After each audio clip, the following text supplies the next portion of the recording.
Bonjour à tous, on se retrouve pour une nouvelle vidéo. Aujourd'hui, on est là pour le tout dernier match de cette saison de GAC, la saison 26. Aujourd'hui, on est là pour affronter Brentosaurus qui a vraiment un roster de dinosaures. Il a 8 millions de GP, 4 GL, il a SE, JMK, JML et SLKR. Non, ouais, c'est ça. Euh, donc ouais, 8 millions de GP, il y a aussi l'Exe 7 étoiles. À côté, on va retrouver tous les classiques.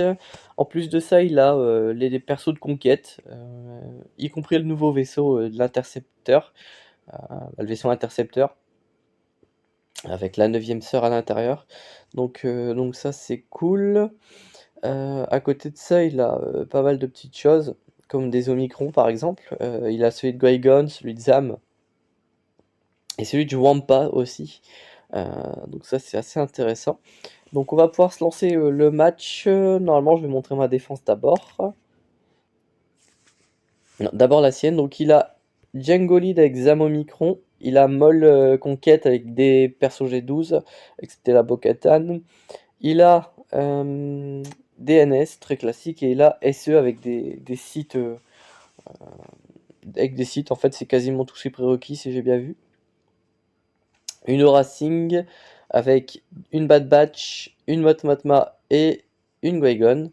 Et en fait, je vais peut-être même pas montrer ma défense, j'ai l'impression.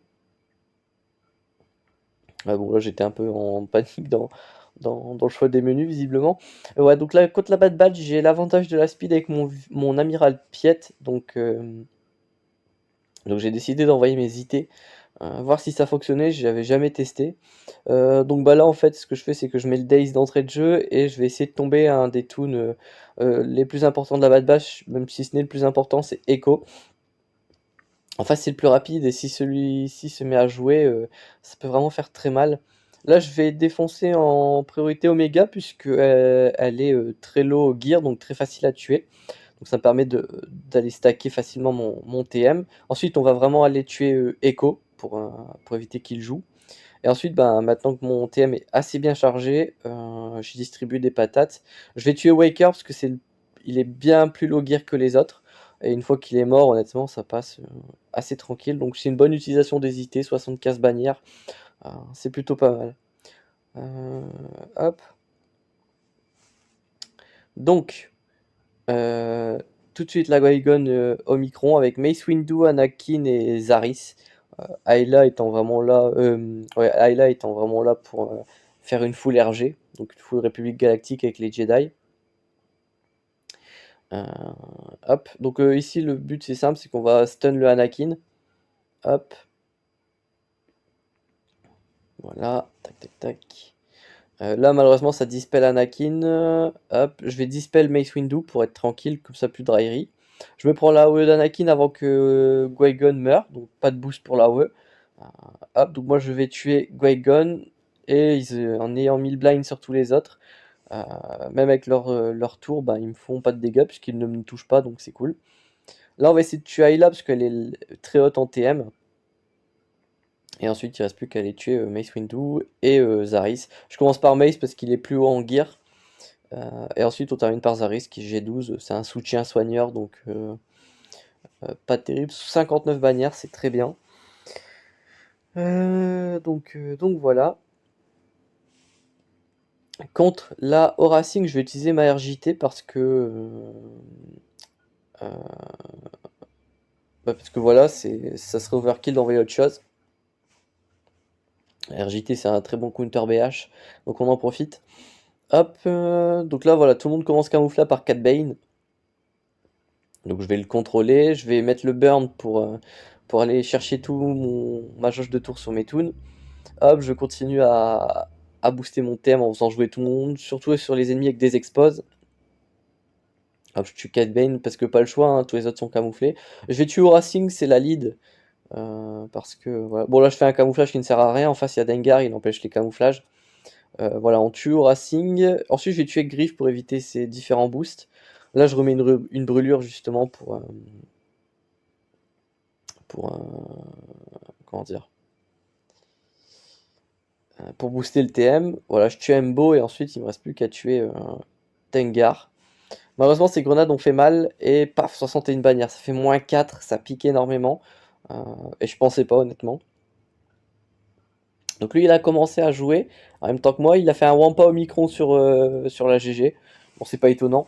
Ça m'étonnerait qu'il a envoyé SLKR. Je pense qu'il a vraiment envoyé Guaygon Omicron. Parce que tout bonnement, il l'a. D'ailleurs, je vais aller le vérifier tout de suite. Enfin, c'est ce que je faisais. J'avais été vérifier direct s'il l'avait. Effectivement, il l'a passé R5. Il lui a mis un triple 7 santé comme moi. Et il a l'Omicron, forcément.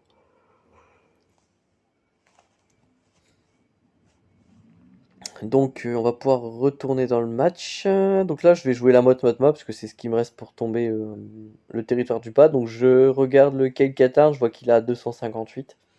La Cara Dune est à 270. Et les autres je vais pas vérifier. Et là il continue de jouer, donc il va arriver à 147 bannières. Et il a tombé euh, la Géo. Donc 147 moins 78, je vais se faire le calcul.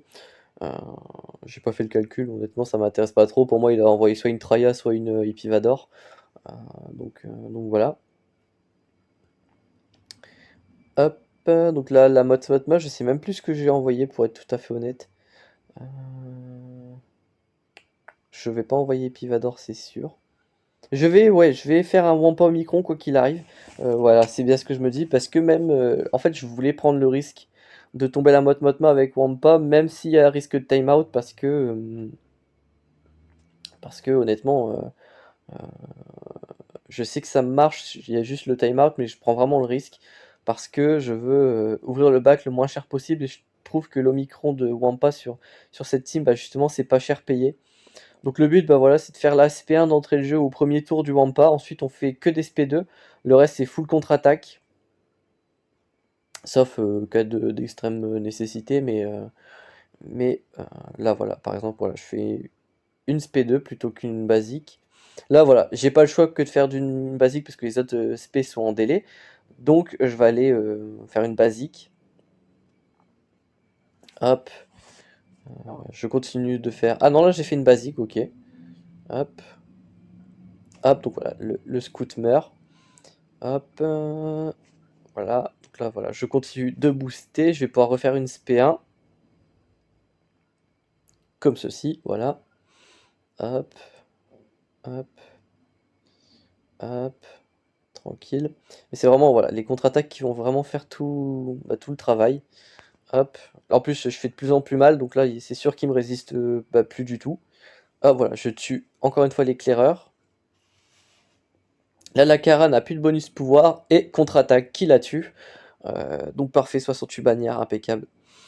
Donc ça me permet d'ouvrir le bac vraiment pas cher pour le coup.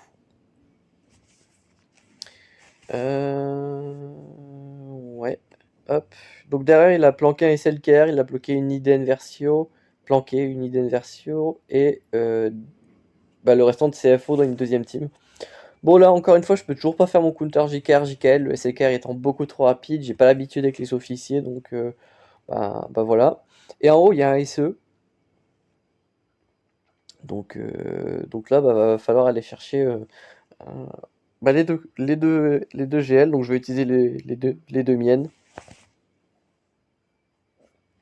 Hop, tac. Voilà, donc là j'y vais en duo parce qu'en face il y a le combo Doku Sidious qui est assez pénible anti-solo SLKR. Donc je vais faire un duo tout simplement.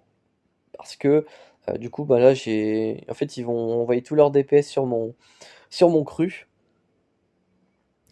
Donc ça me laissera le temps de charger mon ult, de me mettre à l'abri de siphonner des stats, de tuer les side caractères, donc c'est pas mal.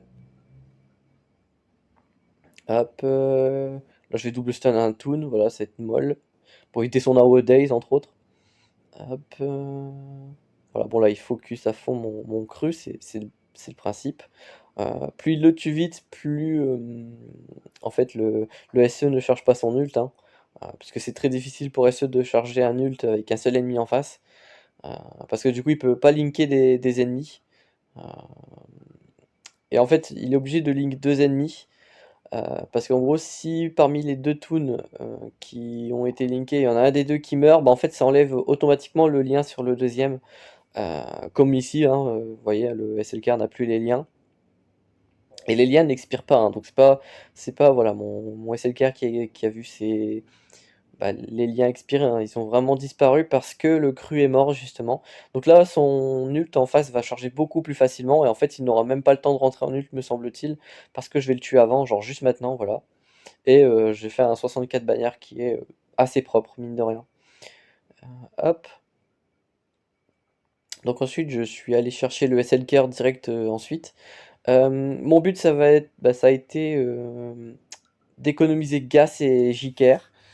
euh, Parce que j'en ai besoin pour aller faire d'autres teams à côté pour éviter d'être en rate de team à la fin.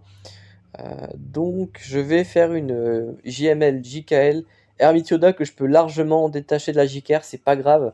Et à côté je rajoute chaque type parce que j'ai mon leader avec les clones, hein, je l'ai dit, ça va être Gas. Et Holben parce qu'Holben est un perso que j'ai principalement designé pour, en termes de modules, pour, euh, pour une seule situation, c'est le JKR versus SLKR. Mais là, je peux pas le faire, le counter JKR JKL, donc je le mets avec JML. Donc en fait, quoi qu'il arrive, il est vraiment là pour aller casser du SLKR, comme dans le cas présent en fait. Donc mon Holben est modé à 270 de speed pour pouvoir rapidement faire sa SP1. Euh, donc voilà. Et là en fait le problème dans ce match, c'est qu'en fait je n'ai jamais pu rentrer ne serait-ce qu'une ability block sur Hux. Pareil pour le soldat site, donc ça me force à faire des focus que j'ai pas forcément envie de faire tout de suite, tout de suite. Heureusement en face il n'y a qu'un seul tank, donc ça me permet justement de pas être bloqué derrière un tank et d'aller pouvoir tomber Hux et soldat site. Parce qu'en fait j'ai rentré vraiment aucun ability block, euh, et je vous remontrerai vraiment le début du fight à la fin. Mais clairement, j'ai vraiment mis aucun ability block. Et justement, là, le SLKR est proche de son ult. Enfin, son ult, il peut le lancer. Il a la barre d'ult. Et le SLKR est un peu bête en face parce qu'il lance l'ult vraiment dès qu'il l'a. Euh, donc, euh, donc c'est pas cool. Euh, et je vais le tuer juste avant qu'il fasse son ult. Mais vraiment, c'était vraiment tendu, quoi. Donc je vais remettre 80 secondes en arrière pour vous montrer vraiment qu'en début de fight, je dois vraiment pas avoir assez de pouvoir ou en face ils ont beaucoup de Téna. Donc là, hop, je mets l'AOE. Je mets une ability block sur le soldat site, mais je la mets pas sur Hux. Hop. Lui va dispel tranquillement le SLKR. Le soldat site a été à dispel, tout simplement. Enfin, c'est dispel. Enfin, ce que j'entends par là, c'est qu'il a plus l'ability block, quoi. Hop, là, avec le Holben, hop, je la mets pas sur le soldat 6, je la mets toujours pas sur Hux. Donc il doit avoir un sacré modage Tena. Hop, et là, du coup, je suis vraiment obligé de stun, quoi. C'est vraiment ça qui est pénible. Bon, sinon, c'est plutôt tranquille. Comme vous l'avez vu, hein, j'ai tombé avant qu'il rentre en ult, mais bon. Hop. Et là, oui, hop, je vais vous remettre un petit peu en arrière. Il a fait un fail sur Manute. Il a tué personne, donc voilà. Il a fait un fail sur le devant. Je rappelle évidemment que mon adversaire a 2 GL de plus, il a 1 million de GP en plus, donc beaucoup plus de profondeur de roster. Mais honnêtement, la Nut lui a cassé les reins, je ne sais pas pourquoi. Je sais pas ce qu'il a envoyé dessus, mais bon, pourquoi pas, hein. Donc là, j'envoie mes BH versus les NS. Les BH, c'est un très gros counter au NS. Euh, c'est plutôt cool. En fait, ce qui est très fort contre les NS, c'est qu'il y a de l'anti-revive avec la requête de Boba. Voilà. Du coup, il n'y a pas de revive possible. Et ça, c'est plutôt cool. Il y a beaucoup d'AOE et de personnages qui vont infliger des dots, donc ça permet de bien régène sous boss que lead. Justement parce que les ennemis sous Talzinlin, comme tout de suite là maintenant, infligent la plague. Et en gros, la plague, ça enlève beaucoup de, de santé, mais en fait, ça se dispelle quand vous recevez du soin. Euh, Ce qui fait que vous êtes plutôt tranquille là-dessus. Je déclenche les petits détours avec Zam pour faire pas mal de dégâts. Là, encore une fois, voilà, je vais déclencher enfin le contrat, je tue une Talzin pour déclencher les petits sacrifices du zombie. J'ai fait une petite roquette sur la Daka là, qui a fait bien plaisir. Hop, tac tac tac. J'essaye d'infliger des dots pour récupérer mes bannières de prot. Euh, pour récupérer ouais, mes petites barrières de prot, mais le problème c'est qu'à Sage, quand on fait des kills, elle gagne du TM, donc c'est pas très efficace. Mais bon, ça reste 63 bannières, donc ça reste pas mal. En plus, il a fait un fail, donc toutes les bannières que j'ai perdu par-ci par-là, ben, lui aussi les a perdues en un seul match. Et donc ça c'est vraiment super cool du coup, parce que en fait l'avance qu'il aurait pu prendre en termes de points, ben, il les perd bêtement sur ça, donc c'est ça qui est excellent je trouve. Euh, Donc là, en fait, je me posais une question, et c'est une question que je me pose depuis vraiment un petit moment déjà. C'est, est-ce qu'un Hippie Vador peut counter un Moll Conquête? Euh, En fait, si j'ai l'avantage de speed, tout simplement. Euh, donc en fait, je vais le tester. J'avais jamais vu ça auparavant. Donc je me suis posé la question, je me suis dit, bah, quitte à le faire, bah, quitte à l'avoir devant soi, quitte à, en plus j'ai l'avantage de speed, autant le tenter. Et puis si je me plante, bah c'est pas grave. Parce que honnêtement, moi, ma stratégie ne repose pas là-dessus, tout simplement. Donc j'ai l'avantage de speed, hein, comme prévu, donc je mets l'écrasement de force, je passe en implacable. Les ennemis en face se dispellent, donc ça me donne du TM à ma team, donc ça je le savais pas avant de lancer le combat. Donc là voilà, je fais quelques petites attaques. Là je vois que le Moll a la rétribe, je balance le sable pour tenter de le tuer, ça marche pas, bon c'est pas grave. Là je vais swap thème avec Hippie, je me pose la question, mais ouais, pour pouvoir faire le stun sur tout le monde. Même s'il se dispelle, bah, ça fera toujours du TM à ma team, donc ça reste cool. Moll, je pense pas qu'on puisse le stun, ça serait trop OP. Et en fait, là, pour l'instant, le seul danger, en quelque sorte, parce que c'est un danger pour mes bannières, mais pas un danger dans l'immédiat, c'est qu'en fait, Moll contre-attaque, parce qu'il a la rétrib. Mais bon, je préfère gagner et perdre des bannières que qui jouent et qui me défoncent, en fait. Donc là, je vais TPS à mort, hein, c'est un peu le but. Euh, Et ça marche assez bien, vraiment, parce que du coup, j'ai beaucoup de contrôle TM, que ce soit avec Marajad, avec Tarkin, avec les stuns, la fracture, etc. Donc, euh, donc voilà. Et en plus, c'est bien, c'est que là, vraiment, Marajad joue beaucoup.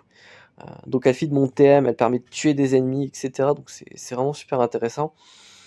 Et au final, j'arrive à le tuer. Alors là, en fait, le, le seul souci, ça va être, bah, c'est du coup la rétrib de Moll, hein, parce que si Moll n'avait pas la rétrib, bah, en fait, j'aurais eu 65 bannières, tout simplement. Après aussi, on est bien d'accord qu'en face, la team n'est pas super bien modée. Mais je pense que même avec des reliques, ça peut le faire, dans le sens où, si vous contrôlez leur TM constamment, en fait, le seul danger, c'est les speeds, en fait, c'est pas vraiment les gears. Parce que, en fait, une fois que vous jouez, ben, vous allez feed votre TM à l'infini, et eux vont jamais bouger leur TM, en fait. Donc c'est ça qui est vraiment intéressant avec ce counter. Et du coup, c'était la première fois que je le faisais, et c'est plutôt pas mal.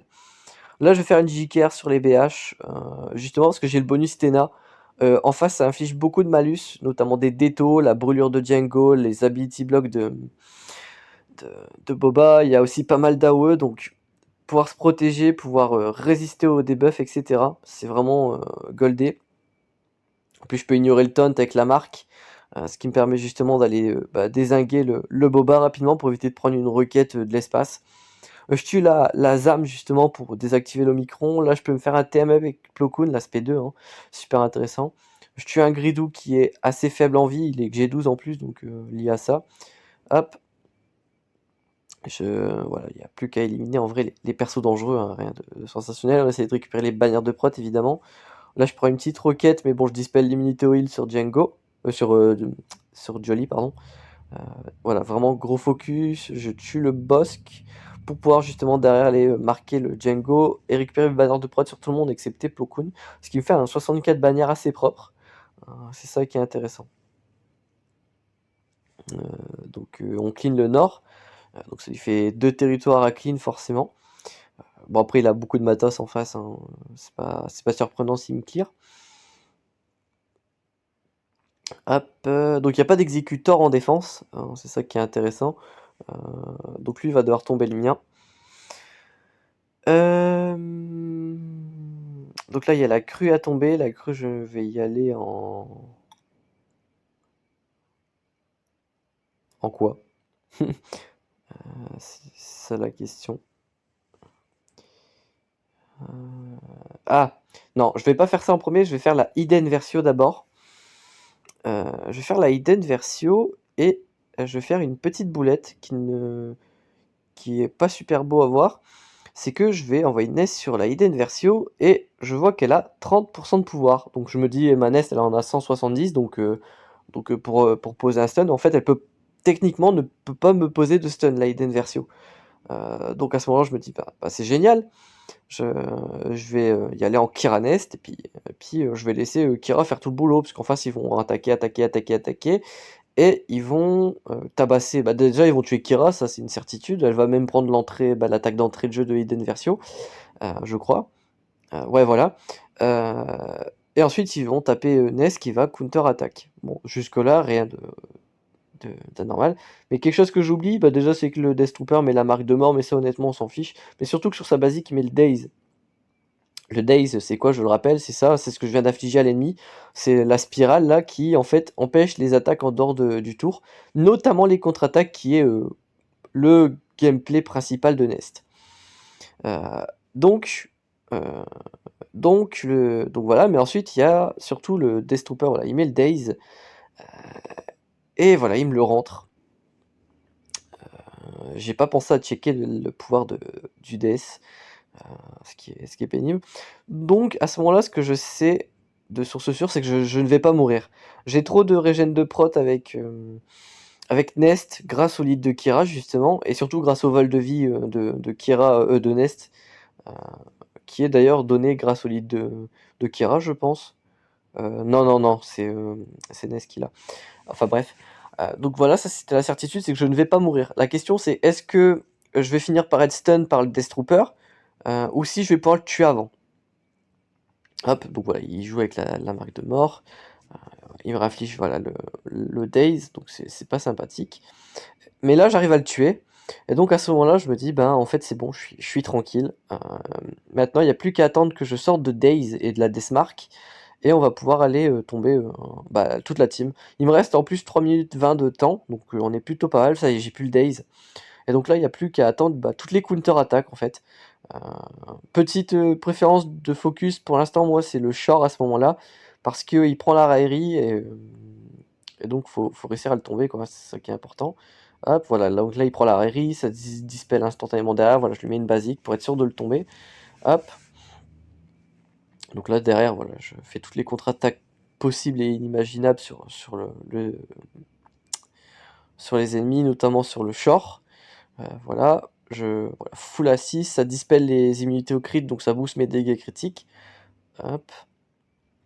Bon, la Eden qui meurt, mais en fait, elle est invincible grâce à son état. C'est un peu comme le zombie sort de la nuit. En fait, tant qu'elle a un pote en vie, elle reste en vie. Enfin, elle revive à l'infini. Et il n'y a rien qui y fait, je crois. Ou alors, elle est peut-être tuable avec les roquettes, je sais jamais. Même si je fais le test à chaque fois, je sais jamais. Enfin, soit. Il y a peut-être moyen si on a quelque chose qui empêche les revives, peut-être. Quoi qu'il en soit, on continue les contre-attaques. Donc ça, c'est intéressant. On fait encore sauter le tonne sur le shore. Mais honnêtement, je panique pas trop à ce moment-là, parce que déjà j'ai tué le Death Trooper, mais surtout je fais de plus en plus de dégâts. Donc je vais commencer à très rapidement one-shot les ennemis, hein. Vous voyez que la Hidden Verso, je les one-shot à un moment en contre-attaque. Donc c'était plutôt intéressant. Hop, hop. Alors certes, je peux pas tuer la Hidden, mais quand elle frappe, si le shore a la rairie, bah justement, ça leur envoie une contre-attaque sur le short, donc c'est pas plus mal qu'elle joue. Et là, en fait, on est plutôt tranquille. Voilà, j'ai tué les ennemis assez rapidement. J'ai pas forcément regardé, hein, mais voilà, le short est mort assez vite, le snow est mort juste après, et sur une AO, je tue les deux derniers. Donc à ce moment-là, on est plutôt good, quoi. Donc ensuite, on part en trio. Donc on part en gas lead avec deux clones pour aller chercher des bannières supplémentaires. Donc on est plutôt tranquille. Hop, donc là, en fait, ce qu'il y a de dangereux, c'est le double stun de Cru, mais j'augmente ses délais justement avec les spés de Mongas, comme ça on est plutôt sûr de pas se prendre le double stun. Et là, du coup, en fait, le seul danger restant, en fait, c'est les AOE. C'est les AOE qui peuvent me faire perdre des bannières. Donc là, le but, c'est de tuer tous ceux qui ont des AOE avant qu'ils s'en servent, tout simplement. En plus, ce qui est bien avec la basique de règle, c'est que ça fait perdre du TM au personnage visé, tout simplement. Bon, là, Phasma qui donne du TM à des ennemis Daze, c'était plutôt pas mal. Là, l'exécuteur, je le laisse en vie, justement, je vais aller tomber la Phasma, parce que Phasma a une AOE, je rappelle. L'exécuteur, s'il tape sur mon gaz, bah honnêtement, au vu de la protection de mon gaz, c'est sûr que ce serait pas compté en protection full. Donc autant laisser l'exécuteur me taper, c'est pas bien grave. Et donc on termine le dernier personnage, le dernier territoire de Toon. Et je suis à 1398 en n'ayant pas encore touché aux flottes. Donc ça c'est cool, ça, je suis à presque 1400 à 2 points près. Qui est globalement un bon score hein, quand même. Donc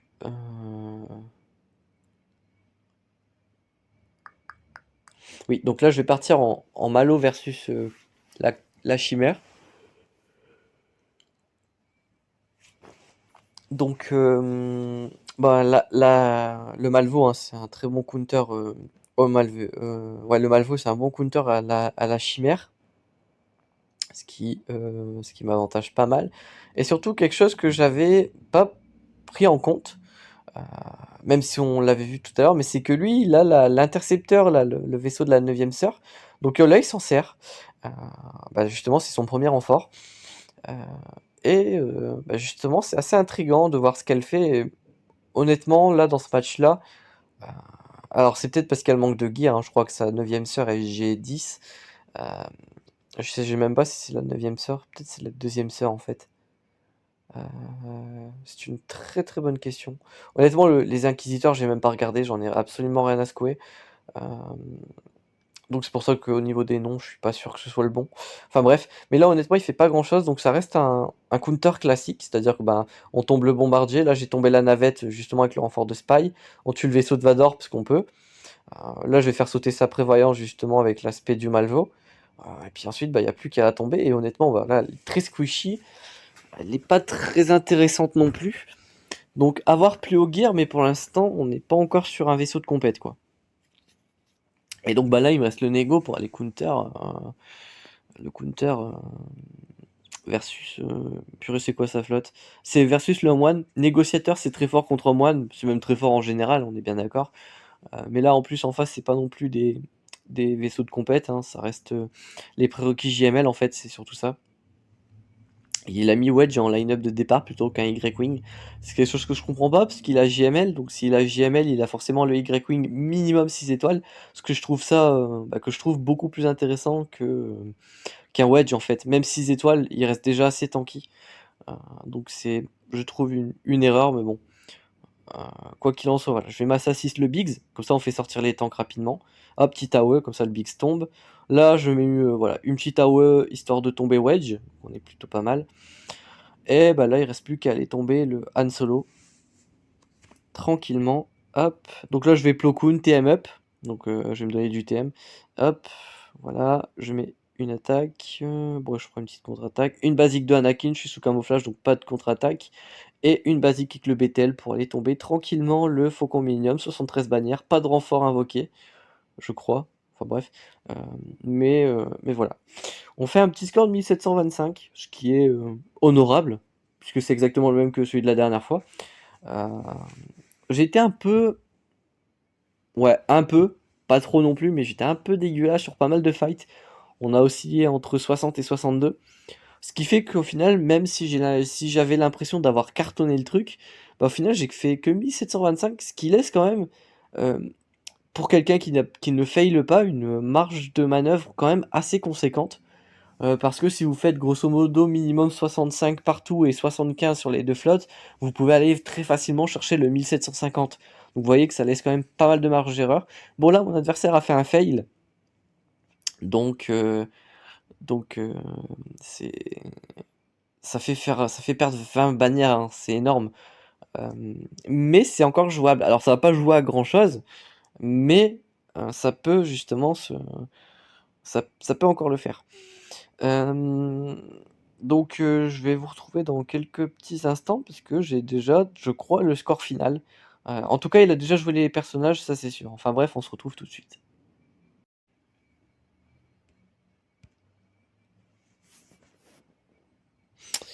Hop, comme prévu, il a flingué les toons, donc je vais aller retourner ici. Donc voilà, il a two shot la Nut. Donc il a dû prévoir un plan, j'imagine. Derrière, est-ce qu'il a fait... Non, il a one shot. Il a dû utiliser des GL là-dessus, hein, très clairement. Donc il a 1380 sans avoir touché au fleet. Donc ça veut dire que moi j'avais 18 bannières d'avance déjà au moment d'arriver au vaisseau en fait. Donc 18 bannières d'avance, en fait c'est littéralement le fail en fait. S'il avait one shot la Nut pour 65, il aurait littéralement 2 bannières d'avance. Enfin plus ou moins je pense. Donc le Nut déjà m'a mis assez bien. Donc là honnêtement, en plus j'ai fait d'excellents scores sur le vaisseau, j'ai fait un 73 sur le négociateur, donc à mon avis il ne peut pas rattraper son fail, c'est trop tard. Donc c'est une win, très clairement. Même si j'avais pas mis l'exécutant en défense d'ailleurs. Bon là ça a été one shot, hein, c'est un peu du trash. Moi j'ai nécessairement envie qu'ils accèdent au vaisseau, parce que ça me pose pas de problème. Et là direct voilà, il a fail sur l'exécutor, trop tard. Par contre, il a l'exécutor en attaque, donc il a dû manger une RNG pourrave. Je pense qu'il a dû faire un miroir, et ça s'est pas passé, genre mon exécutor a joué Prums. Il a mass assist le RC, donc le Razor Crest. Il l'a marqué, il l'a focus. Lui, il a tenté d'aller toucher le Xanadu et ensuite il a pris la foudre avec les renforts, etc. Donc c'est compliqué. J'ai envie d'aller checker 2-3 petits trucs. Donc je vais vous montrer le roster rapidement. On va faire un petit review de Spi. Donc je vais vous montrer, hein, voilà, les vaisseaux, il a tout. Il a tout, il a tout. Et il a pas le Radius. Ah si, il a le Radius G12. Ouais, mais c'est pas non plus incroyable, là, un Radius G12. Donc voilà, 4GL, hein, SE, JMK, JML, SLK. Bon, après, il a tous les classiques, avec les R8 pour les prérequis, etc. Il a du TR, etc. J'ai envie d'aller checker en fait le pouvoir du Destrooper.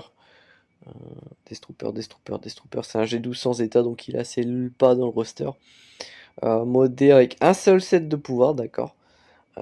On est sur du 91% de pouvoir, donc c'est vraiment pas mal. Avec une croix pouvoir, ok. Donc c'est pas mal, mine de rien. Mais ça n'a pas suffi à me tomber, donc c'est plutôt intéressant. Ouais, sinon, après, ça reste très classique. En tout cas, voilà, j'espère que ce match vous aura plu. On se retrouve pour la prochaine saison, qui devrait peut-être être encore du 5 vs 5. Quoi qu'il en soit, si c'est une saison 3 vs 3, je vous mettrai une vidéo des teams que je compte utiliser en 3 vs 3. Faudrait que je me refasse un onglet spécial.